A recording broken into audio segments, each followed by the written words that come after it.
बूढ़े माता पिता का अपमान कर रहे हैं, बूढ़े माता पिता को कष्ट दे रहे, खोपड़ी के बल खड़े होकर तपस्या करो फिर भी नरक जाओगे। पक्की बात समझ लेना।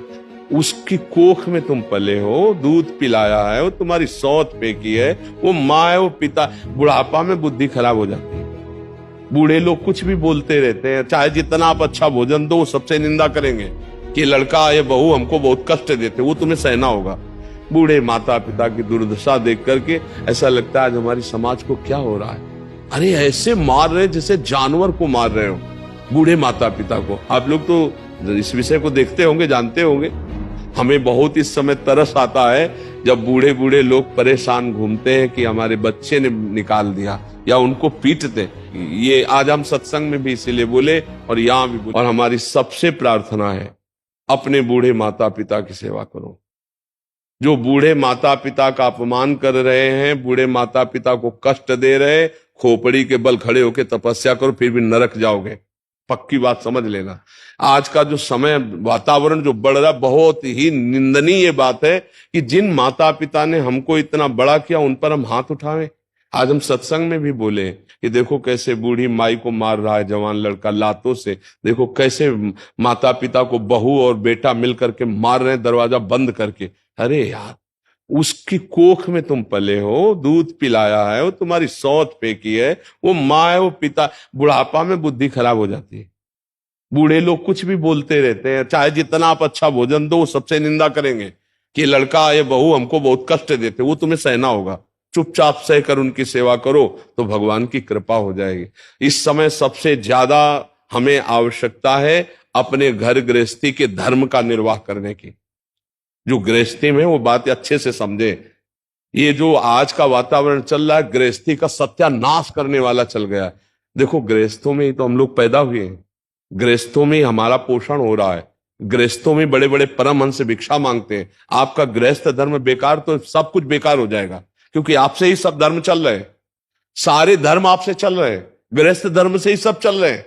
क्योंकि हम लोग परमहंस संत जन पैदा भी तो गृहस्थों के यहां होते हैं और पलते भी तो गृहस्थों से ही है। अगर आप भ्रष्ट तो हमारी बुद्धि कहां से भ्रष्ट नहीं हो जाएगी, हमारी बुद्धि भी भ्रष्ट हो जाएगी। इसलिए हमें सबसे बड़ी चिंता हो रही है कि आज हमारी समाज बिगड़ती चली जा रही। सुंदर पति है, स्वस्थ पति है और दूसरे पुरुष से राग कर रही। सुंदर स्त्री है, प्यार करती है, वो दूसरी लड़की से प्यार कर रहा है। अब वो गृहस्थी चल पाएगी? जिस दिन ये सब भेद खुलेंगे उस दिन नरक हो जाएगा घर, नहीं हो जाएगा। अच्छा, अब वो इतनी आधुनिकता में है बहू कि उसको सास की सोच फेंकने की कहीं भावना नहीं है। लड़का इतना आसक्त है बहू पर, वो जो बोल दे वही परमार्थ बुद्धि, वही परमात्मा बुद्धि। अब दोनों मिलकर के वो बूढ़े माता पिता को मार। हम ये नहीं कहते कि माता पिता गलत नहीं, लेकिन उनकी बुद्धि खराब हो गई है। वृद्धावस्था, तुम तो जवान हो, जैसे तुम छोटे थे तो तुम्हारी बुद्धि खराब थी, कहीं सोच कर दिया, कहीं लघुशंका कर दिया, कभी माँ ने तुमको डांटा, तुम्हारी सोच फेंकी लघुशंका। अब उनकी अवस्था है, बालवत अवस्था वृद्ध जनों की होती है, वो गाली दे सकते हैं, उनकी सेवा करो। सबसे बड़ा उपदेश यही है, नशा मत करो। अगर नशा करके जाओगे तो तुम ऐसे अपराध करोगे, घर में आतंक मचाओगे। ये गंदा भोजन मत करो, नहीं बुद्धि भ्रष्ट हो जाएगी। और हाथ जोड़कर प्रार्थना है, सबसे बड़े भगवान, मंदिर जाओ या ना जाओ, अपने माता पिता की सेवा कर लो, भगवान प्रसन्न हो जाएंगे। बूढ़े माता पिता की दुर्दशा देख करके ऐसा लगता है आज हमारी समाज को क्या हो रहा है। अरे ऐसे मार रहे जैसे जानवर को मार रहे हो बूढ़े माता पिता को। आप लोग तो इस विषय को देखते होंगे, जानते होंगे। तो अब बताओ हम कौन सा ज्ञान तुम्हें दे दे जिससे तुम्हारे को आत्म शांति हो जाएगी। जब माता पिता भगवान के रूप है, उनका अपमान किया जा रहा है, और मंदिर में जाके तुम जल चढ़ाओ, आरती करो या तुम भोग लगाओ, भगवान लेंगे? वहां बैठे भूखे भगवान बैठे हैं, वहां तुम्हारा इंतजार कर रहे हैं कि मेरा बेटा, और बेटा उनके साथ बर्ताव ऐसा कर रहा है। सबसे ज्यादा समय समाज के सुधार में चरित्र का है। आज हमारा नया समाज चरित्रहीन होता चला जा रहा है और ये समझ में नहीं आ रहा, इसे आधुनिकता समझा जाता है। अरे पुराने जमाने की ये बातें हैं, तो आज के जमाने में क्या करोगे फिर?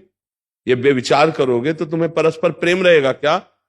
तुम्हारे सामने पत्नी किसी और तुम किस कहीं और, तो संतान, फिर परिवार, फिर प्रीति, फिर धर्म, फिर मर्यादा, कुछ नहीं, डोल के भीतर पोल। क्या गृहस्थी धर्म रहेगा, क्या भागवतिक धर्म रहेगा, क्या मर्यादा रहेगी, ये बहुत गलत चल पड़ा है। और कैसे भगवान संभाले। कलयुग का बहुत बड़ा विचित्र रूप ये नाटक फैल गया। ये जो girlfriend boyfriend live in relation, जो क्या क्या कहते हैं दलित दुराए, ये बहुत बुरी हो गई। देखो, पहले हमने देखा जब तक ब्याह नहीं होता था बच्चे ब्रह्मचर्य रहते, जानते ही नहीं थे संसारिक। अब वो मोबाइल चल गया ना सब जाने।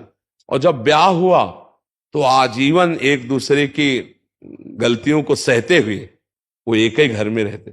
तलाक शब्द हमने कभी नहीं सुना, संबंध विच्छेद कभी शब्द नहीं सुना हमने, कि वो एक दूसरे से नहीं, ऐसा कभी नहीं सुना, गांव में तो कभी नहीं सुना। आजीवन निर्वाह करते थे। हाँ, थोड़ी उद्दंडता होती, थोड़ा उस पड़ोस वाले संभाल देते थे, भाई मारपीट मत करो, लड़ाई झगड़ा मत करो, थोड़ी बड़ी बातों में आपस में। लेकिन ये चरित्रहीनता कि स्वस्थ पति है, स्वस्थ परिवार है, आप उसका त्याग कर किसी और पुरुष से, या स्वस्थ पत्नी है, सुंदर पत्नी, आप उसका त्याग कर किसी, अब उस परिवार की हालत क्या होगी। बड़े पढ़े लिखे हो, बड़े बुद्धिमान हो, लेकिन चरित्रहीन हो, क्या है। हमारी यही बात समझ में। तो फिर तुम माता पिता की सेवा करोगे अपने, तुम्हारे अंदर तो उद्दंडता सवार रहेगी। तो आज का समय जो है, सत्संग सुनो। हम कह रहे भगवान की भक्ति से ज्यादा या अपने परिवार की भक्ति कर लो। अगर परिवार की सही भक्ति कर लोगे तो भगवान की भक्ति हो जाएगी, क्योंकि परिवार में भगवान ही विराजमान है। पत्नी में भगवान है, पति में भगवान है, पुत्र में भगवान है, माता पिता में। एक गृहस्थी अगर सम्यक रूप से सुखी नहीं है तो तुम क्या कर सकते हो। रुपया से केवल सुख मिलता है क्या। आचरण, पवित्रता और व्यवहार, ये तीन चीजें सुख प्रदान करती हैं। आपका व्यवहार सत्य है, निश्चल है, कपट रहित है, धर्मपूर्वक है, आप पवित्र आचरण वाले हैं, आप बहुत सुंदर गृहस्थ रहेंगे। लेकिन आज हम देख रहे हैं कि गृहस्थी की हालत खराब होती चली जाए। पति पत्नी में विश्वास नहीं रह गया है, माँ बेटे में विश्वास नहीं रह गया, भाई भाई में प्यार नहीं रह गया। क्या होता चला जा रहा है समाज का। थोड़े से धन के लोभ में, थोड़े सी जमीन के लोभ में सगा भाई अपने भाई की हत्या कर देता है, सगा बेटा अपने माता पिता को कष्ट दे रहा है। तो इसलिए हमें लगता है सबसे ज्यादा इस समय आवश्यकता है अपने परिवार की प्रेम रस्सी को मजबूत करना। एक परिवार, एक गृहस्थी में 5 लोग हो, वही प्रेम से जीना सीख जाओ तो बहुत बड़ी आराधना हो जाएगी। बूढ़ी माँ है, चल नहीं पा रही, उसे लात से मार रहे हो, डंडे से मार रहे हो, यार नरक का भी तो होश रखो कि तुम्हारी दुर्दशा क्या हो जाए। फिर ऐसे ही लोग जब गाड़ी में बैठ के चलते ना तो ऊपर से पूरा ट्रक पलटता है उनके ऊपर कि सांस भी ना ले पाओ, वहीं पिचक जाओ। फिर या आग लग जाती, उसी गाड़ी में जल जाते हैं। कर्म न बिगड़ने पाए, हम बार बार सबसे प्रार्थना करते, कोई किसी का सुख दुख देने वाला नहीं, किसी का आशीर्वाद काम नहीं करेगा, तुम्हारे आचरण, तुम्हारे कर्म ही तुमको सुख दुख देंगे। इसलिए भाई अच्छे कर्म करो और अपने बुजुर्गों के कर्मों की तरफ मत देखो। वो बूढ़े हो गए, जैसे बच्चा ऐसे बूढ़ा हो जाता है। बूढ़े की सेवा भगवान की सेवा है। हमें बहुत इस समय तरस आता है जब बूढ़े बूढ़े लोग परेशान घूमते हैं कि हमारे बच्चे ने निकाल दिया, या उनको पीटते। ये आज हम सत्संग में भी इसीलिए बोले और यहां भी बोले, ये बहुत जरूरी है। वो बूढ़े शरीर में सच्चिदानंद भगवान मार के रूप में है। ऐसा मत करो कोई अपने माता पिता के साथ। आपको स्वस्थ किया है, आप लेबरी करके कमाओ, 2 रोटी उनको पवा दो, मारो मत, डंडा मत चलाओ। नहीं तो फिर जब भगवान का डंडा उठेगा तब तुम किसी काम के नहीं रह जाओगे। बात ध्यान रखना, बहुत सावधानी से जी लो। ये मनुष्य जीवन भगवान की कृपा प्राप्त करने के लिए, यदि भगवत प्राप्ति न कर पाए तो अन्य योनियों में जाना पड़ेगा। बहुत दुर्दशा है अन्य योनियों की। देखो, जंगल में कांटा लग गया अगर किसी पशु को, पक रहा है, अब वो दवाई तो नहीं हो सकती ना। अच्छा, कोई मांस खाने वाले जीव, जैसे किसी जीव को पकड़ लिए और वो खा रहे हैं, जब तक वो मरेगा नहीं तब तक जिंदा नोच नोच, वो हम ही तुम है। ये सब मन में सोचा करो। पाप कर्म बन गए, ऐसे जीव बन गए, ऐसे कष्ट भोगना पड़ेगा हमको। ये अवसर मिला है कि हम सारे कर्म नष्ट करके भगवान की प्राप्ति कर सकते हैं। इसलिए अच्छे आचरण करो, नाम जप करो, कोई नशा मत करो और बड़े बूढ़ों की सेवा करो। अगर अड़ोस पड़ोस में कोई ऐसा बड़ा बूढ़ा हो कि उसकी सेवा करने वाला ना हो तो थोड़ा समय दे दे। अपने पास पैसे हो तो उनको खान पान की सामग्री अर्पित कर दे। वृद्धों की सेवा से भगवान बहुत प्रसन्न होते हैं। बीमार है, वृद्ध है, ऐसों की जरूर सेवा करे। हम कह रहे हैं और दान पुण्य कहीं मत करो। आस पड़ोस में कोई बूढ़ा हो ना, उसको कपड़े, उसके भोजन, उसकी देख रेख कर लो। और अगर कोई मर रहा हो तो उसके पास जाके राधा राधा चिल्ला दो। उसका कल्याण हो जाएगा तो तुम्हारा कल्याण हो जाए। एक का कल्याण कर दिया तो काम बन जाएगा। मरते समय नारायण बोला ना उस आजा मिलने, तो भगवान के पार्षद आ गए ना। तो ऐसे तुम सुना दो जाके, जैसे कोई मर रहा है, बस वहां गए 2 मिनट में राधा राधा राधा राधा राधा राधा, और बस चले आओ। अगर उसके कान में पड़ गया है तो उसका मंगल हो जाएगा, उसका मंगल होगा तो उसका आपको पुण्य मिलेगा, आपका मंगल हो जाएगा। मनुष्य जीवन में एक दूसरे का हित करने के लिए हमको, पर हित सरिस धर्म नहीं भाई, इससे बड़ा कोई धर्म नहीं।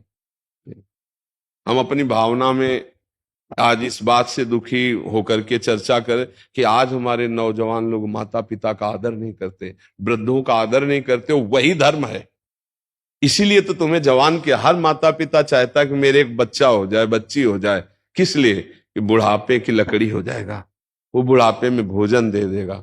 और धिक्कार है उन पुत्रों को जो जवान पट्टा हुए और घूंसा चला रहे माता पिता पे और उनको निकाल रहे घर से बाहर। उनको डरना चाहिए कि कहीं भगवान का डंडा ना उठ जाए, नहीं तो किसी काम के नहीं रहोगे। व्यर्थ में मनुष्य जीवन नष्ट हो जाता है। इसलिए बहुत सावधान। मनुष्य जीवन का लाभ, आप सत्संग में आए, आप अपने आचरण सुधार लीजिए। आप आचरण सुधार ले, यही आशीर्वाद है। अगर आचरण न सुधरा तो चाहे जितना तुम दे ले बाहर, कोई आशीर्वाद दे कुछ नहीं होने वाला। हमारी बात समझ लेना। तुम्हारे कर्म ही तुमको सुख देंगे, तुम्हारे कर्म ही तुमको देंगे। जैसे तुम यहां आए, तुम्हारे अच्छे कर्म हुए ना, अब इसका परिणाम मिलेगा। अब जो सुन रहे हो, अगर इसको आचरण में उतारो तो इसका और लाभ मिलेगा। जैसे यहां आए हो, आपका काम बन गया, तो आपके कर्म ने बनाया। आप संत समागम के लिए आए, आप घंटों खड़े रहे, आप वहां से चिंतन किए कि मैं जा रहा हूं संत दर्शन के लिए, वो सब कर्म बना, वो आपका लाभ देगा, आपको मंगल देगा। उसमें हमारा आशीर्वाद कुछ नहीं, आपका कर्म है। अच्छा, आप यहीं आओ, आप निंदा करने लगो, आप गलत भावना कर लो, तो अभी आपकी हानि शुरू हो जाएगी। क्या हुआ? आपका कर्म बन गया। आप ही अपने कर्म से अपना कल्याण कर सकते हैं, आप ही अपने कर्म से अपना नाश कर सकते हैं। बस बात इतनी समझनी, किसी के आशीर्वाद की जरूरत नहीं। आशीर्वाद इसी बात का कि हमसे अच्छे कर्म बन जाए, हमारे से दूसरों का हित हो जाए, हमें भगवान का चिंतन बन जाए। यही आशीर्वाद सबसे बढ़िया है जी।